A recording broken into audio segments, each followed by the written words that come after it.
हरे कृष्णा। आज की हमारी वीडियो का टाइटल है किस तरह से आए श्री कृष्ण माता देवकी के गर्भ में। पिछली वीडियो में हमने देखा था कि जब नारद जी ने कंस को यह रहस्य बताया कि सब यादव जन देवता हैं और यह देवता यदुवंश तथा वृष्णि वंश में उत्पन्न होकर उसे मारने का षड्यंत्र रच रहे हैं, तो नारद जी से यह सुनकर कंस यदुवंश और वृष्णि वंश से संबंधित हर व्यक्ति से द्वेष करने लगा। यहाँ तक कि उसने अपने पिता उग्रसेन को भी बंदी बना लिया और कंस यादवों को देवता मानकर उन्हें सताने लगा। और यादव जनों को सताने में कंस को प्रलंब, बक, चाणूर, तृणावत्र, अगासुर, मुष्टिक, अरिष्ट, द्विविध, पूतना, केशी, धेनुक आदि असुरों का सहयोग प्राप्त था। यह सब असुर उसके साथी थे, सभी एक से एक बलवान थे, इसलिए यदुवंशियों को सताना इनके लिए बाएं हाथ का खेल था। यह सब यादवों का धन छीन लेते थे, उनका घर छीन लेते थे, इस तरह से सताने लगे यादवों को। जब यादवों को असुरों के द्वारा इस प्रकार सताया जाने लगा तो यादवों ने अपना राज्य छोड़ दिया और दूसरे राज्यों में चले गए। सभी यादव जन बड़े सुखी थे, धनी थे, लेकिन ऐसा उपद्रव किया कंस और उसकी टीम ने कि सभी यादव जन अपना धन, खेत सब कुछ छोड़कर भाग गए और भेष बदलकर दूसरे राज्यों में रहने लगे। सब क्षत्रिय थे, लेकिन विपत्ति के समय में अपनी पहचान छिपाकर दूसरे राज्यों में चले गए।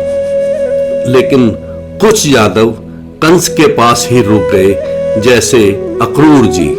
अक्रूर प्रधान लोग बड़ी ट्रिक से कंस के पास ही रहने लगे। अक्रूर जी भगवान के बड़े भक्त थे। वह चाहते थे चाहे कुछ भी दुख हो, लेकिन भगवान का यहाँ अवतार होने वाला है तो भगवान का दर्शन होगा, भगवान के दर्शन का सुख प्राप्त करेंगे। इसलिए वह कंस की दास्ता स्वीकार करके उसकी हाँ में हाँ मिलाने लगे, उसकी नौकरी करने लगे और दुख सह करके भी वहीं रहे।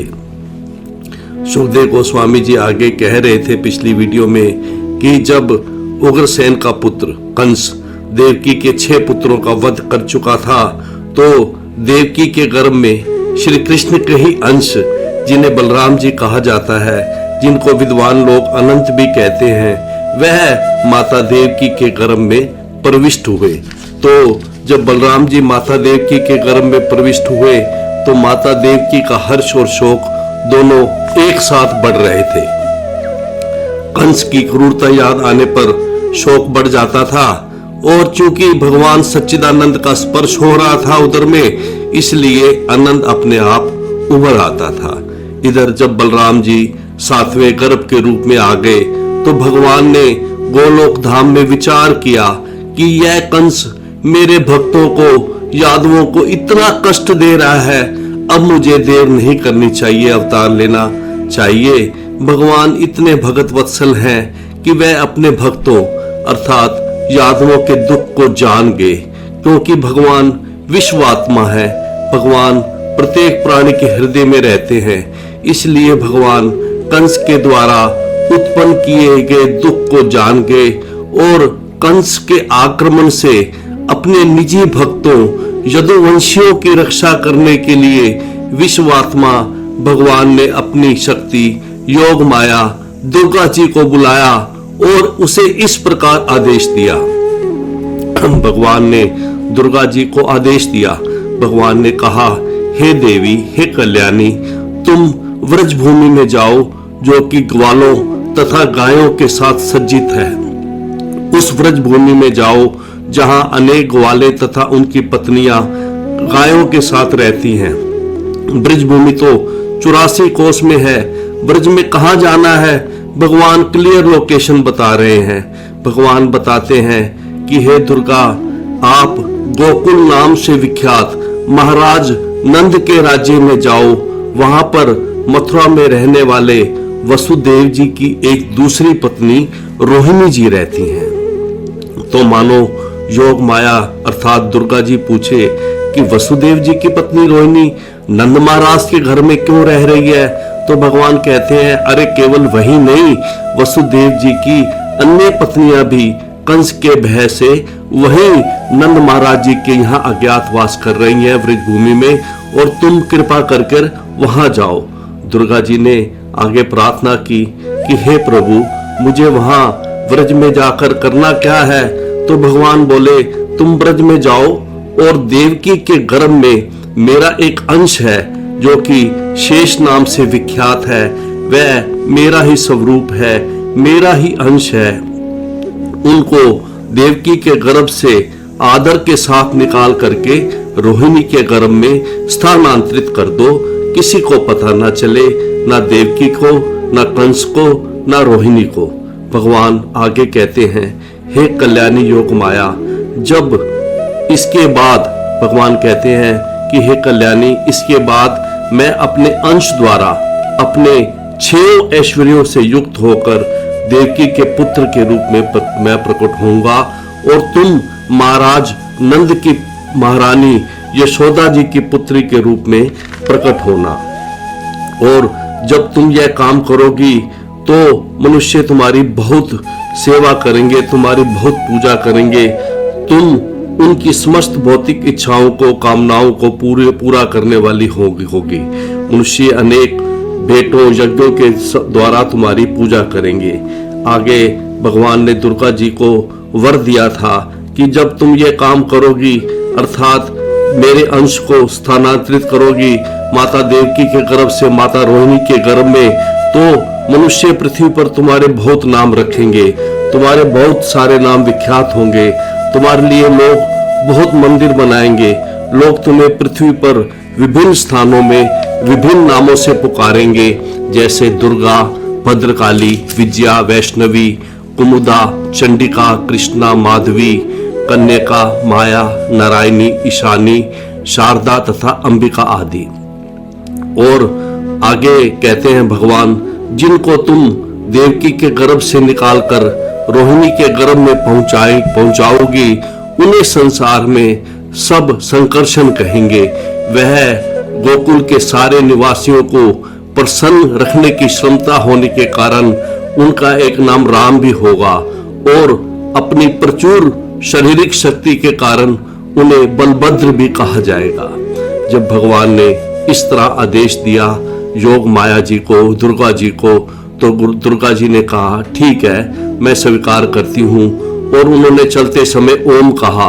ओम स्वीकारात्मक लक्षण है। उन्होंने कहा हाँ मैं स्वीकार करती हूँ, और दुर्गा जी ने भगवान की परिक्रमा की और तुरंत पृथ्वी पर चली गई। और दुर्गा जी ने भगवान ने जैसा आदेश दिया था उसे उसी तरह से पूरा किया। इधर जब देवकी का गर्भ ले जाया गया रोहिणी जी के गर्भ में दुर्गा जी के द्वारा, तो देवकी का गर्भ खाली हो गया। देवकी को तो बहुत शौक हुआ, देवकी को लगा कि उसे गर्भपात हो गया है। महल के सारे निवासी जोर जोर से यह कहकर विलाप करने लगे हाय देवकी का गर्भ नष्ट हो गया। पूरी मथुरा जी में हल्ला हो गया। सब लोग यही कहने लगे कि कंस ने किसी तांत्रिक के द्वारा गर्भ उड़वा दिया है। पहले कंस बच्चों की हत्या करता था तो लोग में उसकी निंदा होती थी, तो इसी निंदा के डर से इस बार उसने हत्या न करके तांत्रिक के द्वारा गर्भ ही उड़वा दिया है। मथुरा के घर घर में यह चर्चा हो रही थी कि कंस पापी है, नरक में जाएगा। किसी को पता नहीं था कि योग माया जी ने, दुर्गा जी ने 7वें गर्भ को देवकी के गर्भ से रोहिणी जी के गर्भ में स्थानांतरित कर दिया है। तो इस तरह से भगवान अब माता देवकी के गर्भ में आने के लिए तैयार थे, उनके लिए सीट खाली हो गई थी। तो यहाँ तक हमने पिछली वीडियो में किया था। तो आज के भागवत पाठ जिसकी आज की वीडियो का टाइटल है किस तरह से आए श्री कृष्ण माता देवकी के गर्भ में। भगवान सीधे माता देवकी के गर्भ में नहीं आए, भगवान पहले वसुदेव जी के मन में गए। तो इसका वर्णन करते हुए सुखदेव गोस्वामी जी आज की भागवत पाठ के प्रथम श्लोक में कहते हैं सुखदेव गोस्वामी जी कहते हैं, भगवान अपि विश्वात्मा भक्ता नाम अभयम करे, अविवेश अंश भागेन मन है आनक दुंधबे। यहां इस श्लोक में सुखदेव गोस्वामी जी भगवान के 3 विशेषण दे रहे हैं। पहला विशेषण है विश्वात्मा, अर्थात भगवान समस्त प्राणियों के हृदय में निवास करते हैं, चाहे पशु हो, चाहे पक्षी हो, दानव हो, देवता हो, मनुष्य हो, भगवान सभी स्वस्थ प्राणियों के हृदय में निवास करते हैं, इसलिए उनको विश्वात्मा कहा गया है। दूसरा विशेषण भगवान का सुखदेव गोस्वामी जी कह रहे हैं, भक्ता नाम अभ्यम करे, कि भगवान भक्तों के भय को दूर करने वाले हैं, भगवान अपने भक्तों के भय के कारण को ही मारने वाले हैं। और तीसरा विशेषण है भगवान अपि, भगवान 6 ऐश्वर्यों से पूर्ण है, ऐसे भगवान अविवेश अंश भागेन, ऐसे भगवान प्रविष्ट हो गए अपने सारे अपने 6 ऐश्वर्यों के साथ, मन आनक दुंदबे, वसुदेव आनक दुंदबी के मन में। वासुदेव जी का एक और नाम है आनक दुंदबे। जब वासुदेव जी का जन्म हुआ था तो देवताओं ने आनक अर्थात नगाड़े और दुंदबी अर्थात दुंदबियां शहनाइयां बजाई थी, इसलिए उनका एक और नाम हुआ आनक दुंदबी। माता पृथ्वी जब अन्य देवताओं के साथ गई थी क्षीर समुद्र के तट पर भगवान से प्रार्थना के लिए, तो भगवान ने बताया था कि मैं वसुदेव जी के यहाँ जन्म लूंगा। देवता लोग बहुत काल से प्रतीक्षा में थे कि वसुदेव जी कब जन्म लेंगे, और जब वसुदेव जी का जन्म हुआ तो उस खुशी में देवताओं ने नगाड़े और शहनाइयां बजाई थी कि भगवान के पिता श्री जी जन्म लिए हैं, तो अब भगवान भी जल्द अवतार लेंगे। तो इस खुशी में उन्होंने नगाड़े और दुंदबियां बजाई थी। तो इस तरह से एक नाम वसुदेव जी का हुआ आनक दुंदबी, एक और नाम हुआ।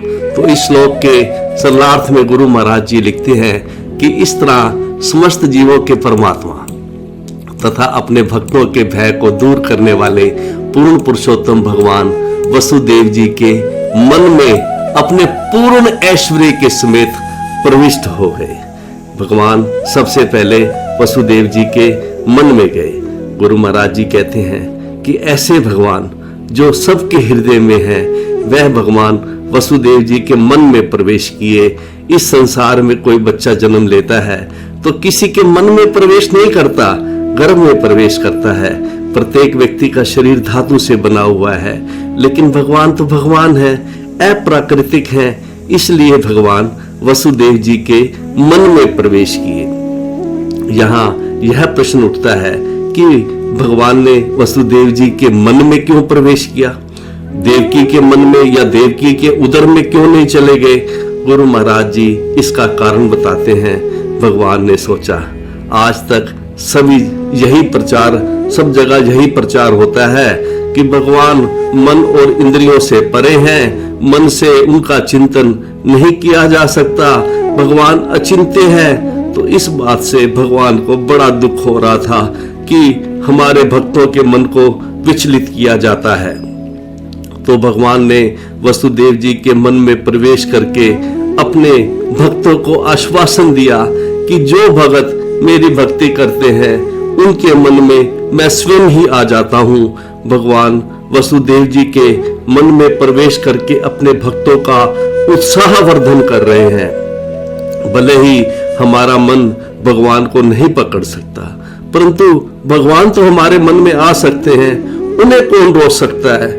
किसी को निराश नहीं होना चाहिए कि भगवान हमारे मन, हमारी बुद्धि से परे है। तो भगवान इस तरह से अपने भक्तों के मन में आ जाते हैं। तो भगवान इस तरह से प्रवेश किए वसुदेव जी के मन में। वसुदेव जी के मन में प्रवेश करने के बाद वसुदेव जी का क्या स्वरूप हुआ, इसका वर्णन अगले श्लोक में सुखदेव गोस्वामी जी कहते हैं कि स बिभ्रत पुरुषम धाम है। कहते हैं कि जब प्रवेश किया भगवान ने वसुदेव जी के मन में, तो वसुदेव जी का तेज बढ़ गया। जैसे सूर्य का तेज होता है, ऐसे तेज बढ़ गया वसुदेव जी का। क्यों बढ़ गया? क्योंकि स बिभ्रत पुरुषम धाम है, क्योंकि वसुदेव जी भगवान के दिव्य प्रकाशमान तेज को वहन कर रहे थे।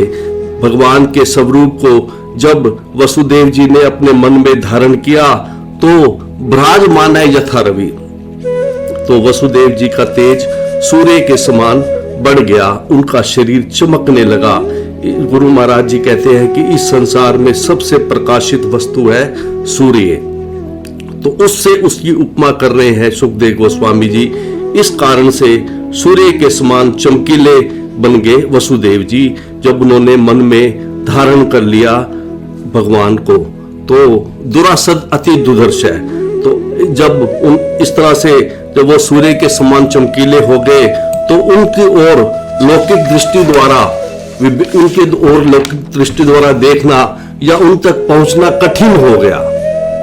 और भूता नाम संभूव है, यहाँ तक कि कंस जैसे प्रकर्मी व्यक्ति के लिए ही नहीं अपितु सारे जीवों के लिए भी वसुदेव जी तक पहुंचना कठिन हो गया। कंस जैसा कोई भी व्यक्ति उनके पास आने में समर्थ नहीं था और कंस जैसा असुर वसुदेव जी की तरफ आंख उठाकर देखने में भी असमर्थ हो गया। जैसे दोपहर के सूर्य को देखना कठिन होता है, आंखें चुंधिया जाती हैं। तो इसके सरलार्थ में गुरु महाराज जी लिखते हैं कि वसुदेव जी अपने हृदय के भीतर भगवान के स्वरूप को धारण किए हुए भगवान के दिव्य प्रकाशमान तेज को वहन कर रहे थे, जिसके कारण वसुदेव जी सूर्य के समान चमकीले बन गए। अतः उनकी ओर लौकिक दृष्टि द्वारा देखना या उन तक पहुंचना कठिन था।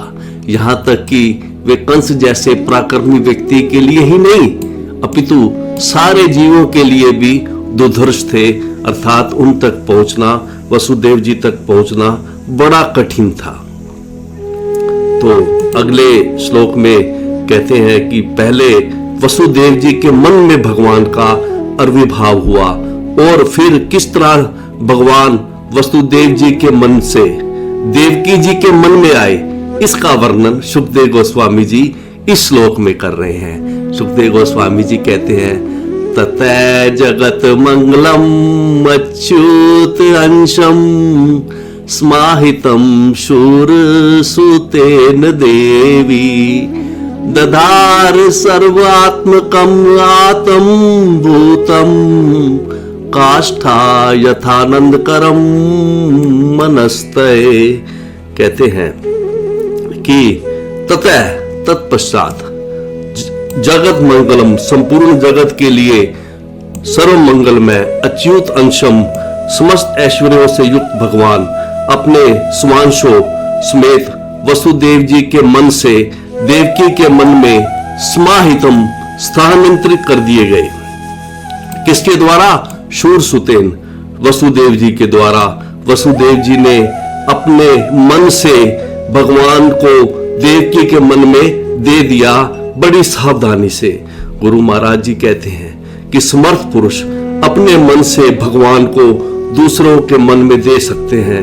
और देवी दधार, और देवी अर्थात माता देवकी जी ने भगवान को अपने मन में धारण किया। ऐसे भगवान को मन में धारण किया जो सर्व आत्मकम, जो सबके आत्मा है, आत्म भूतम, जो समस्त कारणों के कारण है।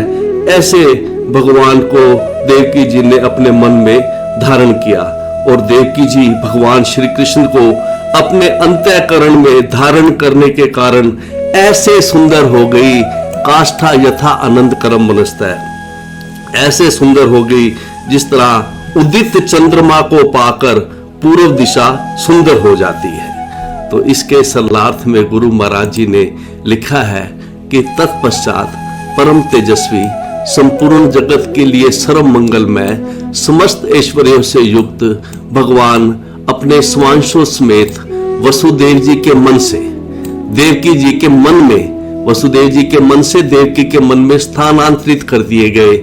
इस तरह वसुदेव जी से दीक्षा प्राप्त करने से देवकी समूह की आदि चेतना समस्त कारणों के कारण भगवान श्री कृष्ण को अपने अंतःकरण में धारण करने के कारण सुंदर बन गई, जिस तरह उदित चंद्रमा को पाकर पूर्व दिशा सुंदर बन जाती है।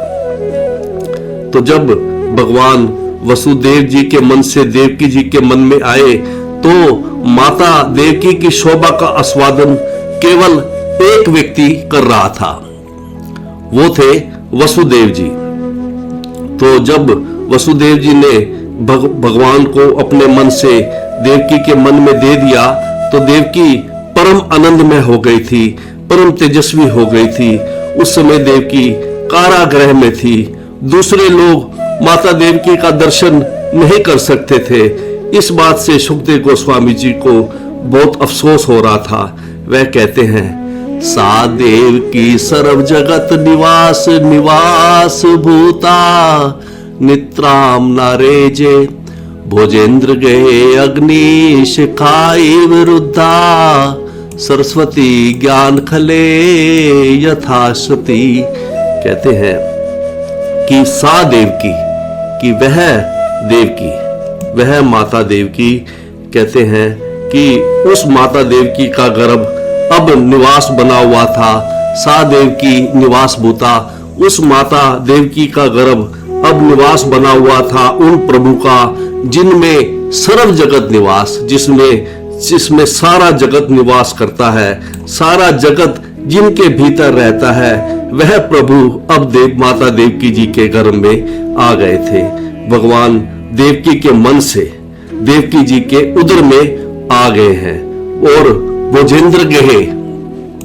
भुजेंद्र गए देवकी जी भोजराज कंस के कारागृह में बंद थी, इसलिए नित्राम ना रेजे, इसलिए देवकी माता देवकी की सुंदरता का शोभा का सुख कोई नहीं ले पा रहा था। इसकी दो उपमा दी है, यह अग्नि शिखा इवरुद्धा, कि माता देवकी की शोभा का आनंद कोई नहीं ले रहा था। कहते हैं यहाँ देवकी माता देवकी जी की उपमा उन अग्नि की लपटों से की जा रही है जिनको किसी पात्र की दीवारों से ढक दिया गया हो। और दूसरी उपमा दे रहे हैं सरस्वती ज्ञान खले यथा सती, और दूसरी उपमा दे रहे हैं कि देवकी जी उस व्यक्ति की तरह थी जो अपने ज्ञान को, ऐसे व्यक्ति की तरह थी जो अपने ज्ञान को जन समुदाय के लाभ हेतु वितरित नहीं करता। गुरु महाराज जी कहते हैं कि मानो कोई व्यक्ति वेद शास्त्र का बहुत बड़ा ज्ञाता हो, भगवान के बारे में जानता हो, यदि वह उपदेश नहीं करता, भगवान के बारे में लोगों को नहीं बताता, तो उसे ज्ञान खल कहा गया है। जिस तरह ज्ञान खल की विद्या का लाभ दूसरे लोग नहीं ले पाते, वह परोपकार नहीं कर पाता, उसी तरह से माता देवकी के दर्शन का लाभ दूसरे लोग नहीं ले पाए, क्योंकि माता देवकी कंस के कारागृह में बंद थी। गुरु महाराज जी कहते हैं कि जिनके हृदय में भगवान रहता है उनका दर्शन करने से ही मंगल होता है। इसलिए लेकिन यहाँ पर माता देवकी का दर्शन वसुदेव जी के अलावा और कोई नहीं कर पा रहा था। तो इसके सरलार्थ में गुरु महाराज जी लिखते हैं कि तब देवकी ने समस्त कारणों के कारण समग्र ब्रह्मांड के आधार भगवान को अपने भीतर रखा, अपने मन से अपने उदर में चले गए भगवान। किंतु कंस के घर के भीतर बंदी होने से वह किसी पात्र की दीवारों से ढकी हुई अग्नि की लपटों की तरह थी, या माता देवकी उस व्यक्ति की तरह थी जो अपने ज्ञान को जन समुदाय के लाभ हेतु वितरित नहीं करता।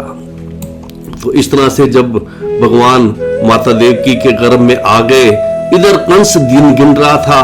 कंस जो है 8वें गर्भ के लिए बड़ा व्याकुल था। कंस सोच रहा था कि जन्म लेते ही बच्चे को मार दूंगा, बच्चा होने से विष्णु शुरू में बच्चा होने से कमजोर रहेगा, बल कम रहेगा, तो उसे जल्दी मार सकूंगा। इसलिए कंस एक दिन गया जेल में निरीक्षण करने के लिए। तब तक भगवान माता देवकी के मन से माता देवकी के उदर में उतर चुके थे।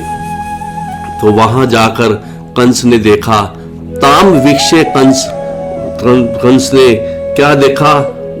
कंस ने देखा देवकी जी को, जिनके हृदय में भगवान आ चुके थे। माता देवकी पहले जैसी नहीं थी। कंस देवकी में दो विशेषताएं देख रहा था। पहली विशेषता ये थी प्रभ्या, पहली विशेषता ये थी प्रभा विचोर्यंतिम भवनम, कि माता देवकी की प्रभा से माता देवकी की सुंदरता इतनी बढ़ गई थी, वह इतनी तेजस्वी हो चुकी थी कि जेल के काल कोठरी को जगमग कर रही थी। तो कंस ने पहली विशेषता यह देखी। कंस समझ गया कि अजित अंतराम, कंस समझ गया कि अजित या भगवान विष्णु देवकी के उदर में आ चुके हैं, हरि आ चुके हैं। कितनी महिमामय माँ है जिनके उदर में भगवान स्वयं आए हैं पुत्र बनकर। और दूसरी विशेषता कंस देख रहा है शुचि सिमताम, दूसरी विशेषता वो देख रहा है माता देवकी में कि माता देवकी के मुख पर आनंद की मुस्कान थी।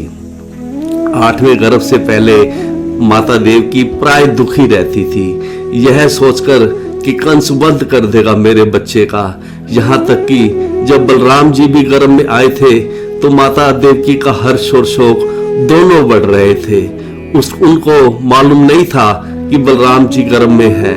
उन्होंने माता देवकी ने गर्भ में सामान्य बुद्धि की थी, इसलिए वो दुखी रहती थी कि कंस मार देगा इनको।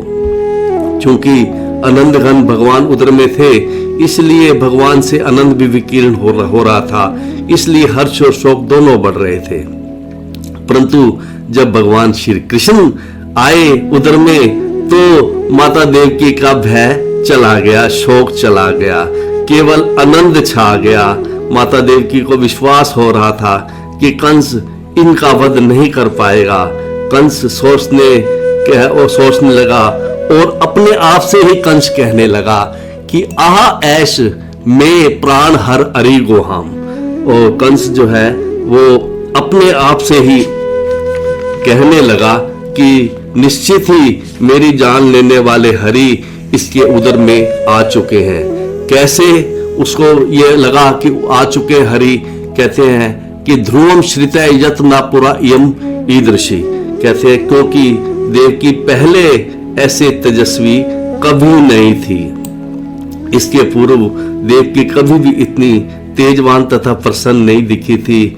8वें गर्भ से पहले देवकी आनंद से परिपूर्ण नहीं थी, ऐसे सुख में नहीं थी, इसलिए उसको विश्वास हो गया कि निश्चित ही हरि, भगवान हरि देवकी के गर्भ में आ गए हैं। तो इसके सरलार्थ में गुरु महाराज जी लिखते हैं कि गर्भ में भगवान के होने से देवकी जिस स्थान में बंदी थी वहां के सारे वातावरण को वे आलोकित करने लगी। उसे प्रसन्न, देवकी को प्रसन्न, शुद्ध तथा हंसमुख देखकर कंस ने सोचा इसके भीतर भगवान विष्णु आ चुके हैं और वह मेरा वध करेंगे। इसके पूर्व देवकी कभी भी इतनी तेजवान तथा प्रसन्न नहीं दिखी थी। तब कंस सोचने लगा कि अब क्या करना चाहिए। तो उसके मन की वृत्ति ने एक बार कहा, मारो गर्भ को, गर्भ पर प्रहार करो, बच्चा भी मर जाएगा, देवकी भी मर जाएगी। लेकिन यह नियम है संसार में, जिनके हृदय में भगवान आ चुके हैं उनको देखकर क्रूर से क्रूर व्यक्ति का हृदय भी बदल जाता है। आज एक अद्भुत घटना हुई कि कंस जैसा राक्षस जो देवकी के 6 पुत्रों को वध कर चुका था कि कहीं यह विष्णु ना हो, आज वह जब भगवान वास्तव में विष्णु जी आ चुके हैं गर्भ में तो कंस का चित्त बदल गया। बड़ी अद्भुत बात हुई, क्योंकि देवकी के हृदय में श्री भगवान है। वह सोचने लगा नहीं, देवकी को नहीं मारूंगा। लेकिन बच्चे को मारने की भावना नहीं गई। कंस सोचने लगा कि जन्म लेते ही मार दूंगा बच्चे को, तो लेकिन देवकी को नहीं मारूंगा। जब तक गर्भ में है तब तक नहीं मारूंगा, नहीं तो अगर अभी मारूंगा तो देवकी भी मर जाएगी। तो वह विचार करने लगा। तो कंस विचार करने लगा कि आगे कहते हैं कि कंस कैसे क्या विचार करता है कि किम अध्यय तस्मिन करणीयम आशु। वो कहते हैं कि कंस जो है आगे विचार करने लगा, सोच रहा है कि किम अध्यय, कि अब मुझे क्या करना चाहिए, मेरा शत्रु तो इतना निकट आ चुका है। यथ अर्थतंत्र ना विहंति विक्रमम, कहते हैं कि अपना लक्ष्य जानने वाले भगवान अपना पराक्रम तो त्यागेंगे नहीं। हाँ, भगवान जो कि साधुओं की रक्षा करने तथा असाधुओं का वध करने के लिए कृत संकल्प हैं, वह तो अपना पराक्रम त्यागेंगे नहीं। तो वह सोचने लगा, कहते हैं कि वह सोचने लगा, कंस की स्त्रियां कहते हैं कि पहले सोचने लगा कि देवकी तो एक स्त्री है, आज तक मैंने किसी स्त्री को नहीं मारा। स्त्री सहज ही दया का पात्र होती है। उस पर कंस सोचने लगा, एक तो यह देव की स्त्री है और दूसरा सबसु दूसरी मेरी बहन है और तीसरा गुरुमत्या, तीसरे यह गर्भवती है। इसका किया हुआ वध, इसका अगर मैं वध करता हूं, वध अयम, तो मेरा यश और मेरा ऐश्वर्य, मेरी ऐश्वर्य और मेरी आयु, ये तीनों नष्ट हो जाएंगी और सदा के लिए मेरा यश समाप्त हो जाएगा, मेरी शोभा नष्ट हो जाएगी और मेरी आयु निश्चित कम हो जाएगी, तो मैं बहुत दिन जी नहीं पाऊंगा। इसलिए उसने सोचा कि मेरे को इसका वध नहीं करना चाहिए। तो इसके सरलार्थ में गुरु महाराज जी लिखते हैं, कंस ने सोचा कि अब मुझे क्या करना चाहिए। अपना लक्ष्य जानने वाले भगवान अपना पराक्रम त्यागने वाले नहीं है। ये देवकी एक तो स्त्री है, उस पर मेरी बहन है और गर्भवती भी है। यदि मैं इसे मार डालूं तो मेरे यश, ऐश्वर्य तथा आयु निश्चित रूप से नष्ट हो जाएंगे। तो यही सोचने लगा कि मेरे को इसका वध नहीं करना चाहिए। आगे कंस सोचता है कि अगले श्लोक में कंस सोचता है, यह अत्यंत नृशंसितेन, कहते हैं आगे सोच रहा है कंस कि जो व्यक्ति बहुत नृशंसता से, बहुत क्रूरता से जीता है, दूसरे का वध करके जीता है, दूसरे को सता करके, दुख दे करके जीता है, ऐसा व्यक्ति जीवन है, ऐसा व्यक्ति जीवित रहते हुए भी संपैरित है, वो मृत है, मरा हुआ है। गुरु महाराज जी कहते हैं कि ऐसा विचार कंस को पहले तो कभी नहीं आया। ऐसा विचार उसे इसलिए आया क्योंकि अब भगवान माता देवकी के गर्भ में थे। गुरु महाराज जी आगे कहते हैं कि अच्छा होता भगवान प्रथम गर्भ में आगे होते तो कंस यह पाप अर्थात 6 बच्चों का वध करने वाला पाप उसे नहीं लगता। कंस आगे कहता है कि ऐसा व्यक्ति जो दूसरे को दुख देकर जीता है, देहे मृते ना मनुजा शपंती, कहते हैं कि ऐसा व्यक्ति जो दूसरों को दुख देकर जीता है, उसके जीवित रहते हुए और उसकी मृत्यु के बाद भी हर कोई व्यक्ति उसकी निंदा करता है।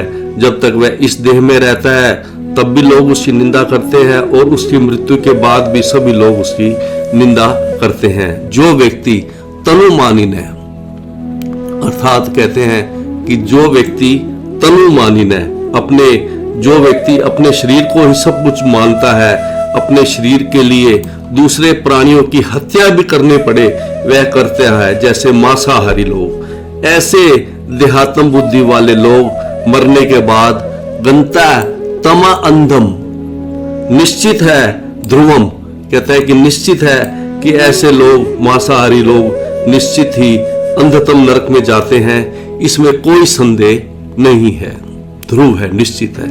तो इसके सरलार्थ में गुरु महाराज जी लिखते हैं कि अत्यधिक क्रूर व्यक्ति को जीवित रहते हुए भी मृत माना जाता है। जो व्यक्ति दूसरे को सताता है वह जीवित रहते हुए भी मृत है, क्योंकि उसके जीवित रहते हुए या उसकी मृत्यु के बाद हर कोई व्यक्ति उसकी निंदा करता है। देहात्म बुद्धि वाला अर्थात जो अपने शरीर को ही सब कुछ मानता है, अपने शरीर के लिए दूसरे प्राणियों की हत्या भी करनी पड़े तो वह करता है, जैसे मांसाहारी लोग। ऐसे व्यक्ति मृत्यु के बाद भी अंततम नरक को भेजे जाते हैं, इसमें कोई संदेह नहीं है। तो अगले श्लोक में कहते हैं इति घोरतमात् भावात् सन्निवृत्त स्वयं प्रभु। तो यहाँ पर सुखदेव गोस्वामी जी इस श्लोक में कंस को प्रभु कह रहे हैं। क्यों प्रभु कह रहे हैं कंस को? क्योंकि उसे इतना अच्छा विचार आया है, क्योंकि उसने माता देवकी का संग किया है और देवकी के उदर में भगवान है, और कंस ने माता देवकी का संग किया है। सत्संग का अर्थ ही यही है कि ऐसे भक्त का संग जिनके हृदय में भगवान है, जिनके हृदय में श्री कृष्ण है, ऐसे भक्तों का सत्संग ही वास्तव में सत्संग कहा जाता है। इसलिए सुखदेव गोस्वामी जी के मुख से कंस के लिए प्रभु शब्द निकला और इति घोरतम भावात सन्निवृत है। कहते हैं कि इस तरह से अपने मन ही मन विचार करते हुए, तर्क वितर्क करते हुए कंस अपनी भगनी के वध के विचार से निवृत्त हो गया। उसने देवकी को मारा नहीं और लेकिन हरे बैर अनुबंध कृत है, लेकिन वह भगवान के प्रति अपनी शत्रुता बनाए रखने के लिए दृढ़ था। उसका हरि से, भगवान से, विष्णु से बैर था और बैर की गांठ इतनी प्रबल थी कि क्योंकि पिछले जन्म में भी विष्णु जी ने उसका वध किया था। पिछले जन्म में कालनेमी नामक असुर था कंस और नारद जी ने उसको यह बताया था। तो उसके मन में वैर की गांठ इतनी प्रबल थी कि आस्ते प्रतीक्षण तत्जन्म, तो वह उनके जन्म की, भगवान के जन्म की प्रतीक्षा करने लगा। देवकी के प्रति तो उसको दया आ गई, लेकिन देवकी नंदन के प्रति दया नहीं आई। प्रतीक्षा करने लगा कब भगवान का जन्म होगा तब मैं उनको मारूंगा।